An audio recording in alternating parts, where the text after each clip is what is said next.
चौथा तरीका यह है कि आपकी तरबियत का अंदाज हकीमाना हो, जाबिराना ना हो।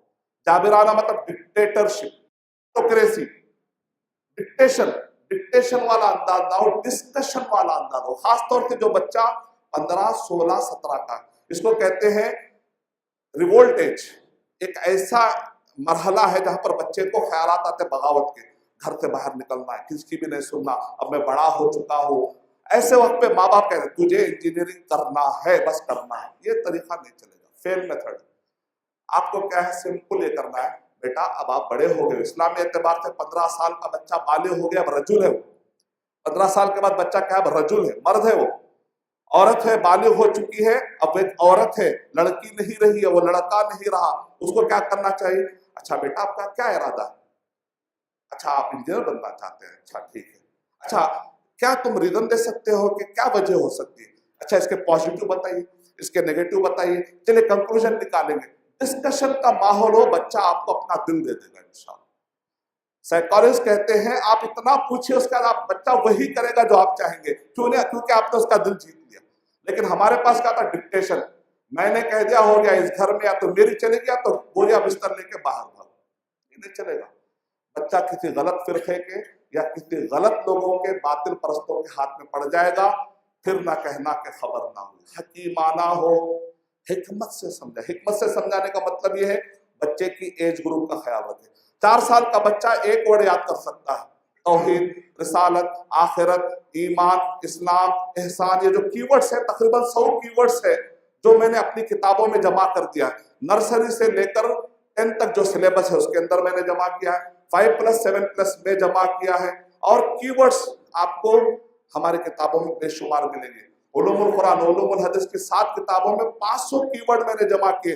जितने बच्चे को टर्मिनोलॉजी याद करवा सकते करवा दीजिए। क्यों, जब टर्मिनोलॉजी याद होती है तो बाद में उसमें बच्चा माहिर हो जाता है।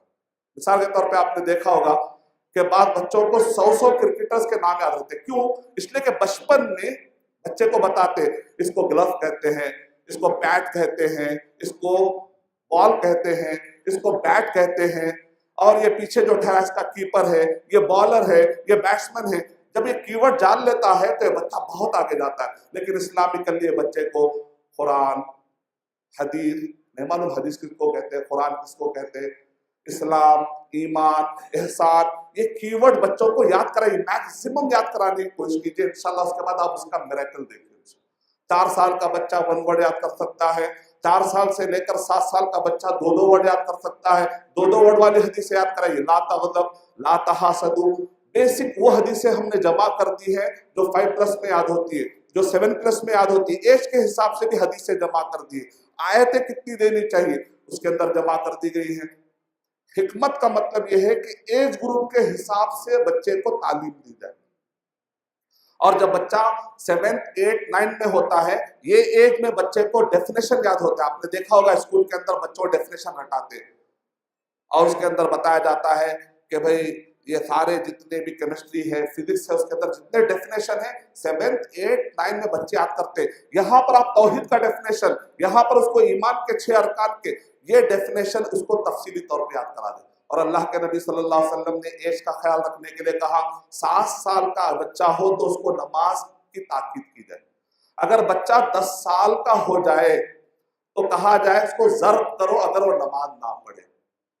यानी आपने एज का ख्याल किया। शेख अलबानी रहमतुल्लाह अलैह कहते हैं 10 साल से पहले बच्चे को मारना हराम है।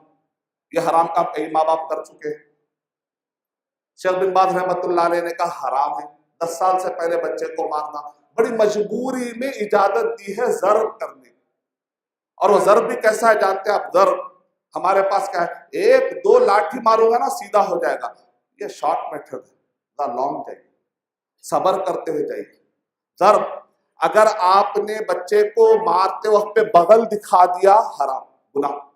बच्चे के चेहरे पे मार दिया गुनाह, सर पे मार दिया गुनाह, क्योंकि बहुत नाजुक रग होते हैं।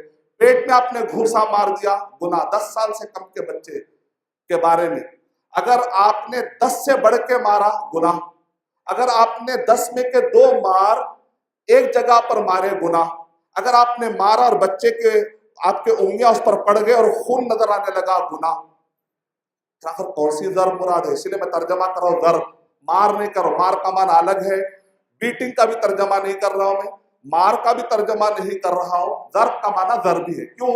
اس لیے کہ عربی زبان میں لوہار جو مارتا ہے اس کو بھی ضرب کہتے ہیں، سونار جو مارتا ہے اس کو بھی ضرب کہتے ہیں۔ اب کم سے کم جو پورے رولز کے بعد آئے تو شیخ آر کے نور محمد حفظہ اللہ نے کنکلوژن نکالا، اتنی ہے ضرب، اس سے بڑھ کے شاید آپ کو مشکل ہے، اتنی ضرب۔ یعنی بچے کو یہ بتایا جا رہا ہے کہ فی الوقت میں ناراض ہوں، اتنا ہی ہے، یہ نہیں بتایا جا رہا میرے پاس طاقت کتنی ہے، ایسا نہیں۔ تصور کریں کتنے گناہ میں ہیں معاشرہ، اور یہ بچے بڑے ہو کر اسلام سے نفرت کرتے ہیں، وہ اسلام کی وجہ سے نہیں ہے، ہمارے ماں باپ کے ایٹیٹیوڈ کی وجہ سے، ورنہ اسلام میں یہ پاور ہے کہ پورے دنیا کے مذاہب کے بچے دوڑ پڑیں گے انشاءاللہ، ویسی محبت ملتی ہے اسلام میں الحمدللہ۔ حکیمانہ ہو، جابرانہ انداز نہ ہو، یہ چوتھا طریقہ۔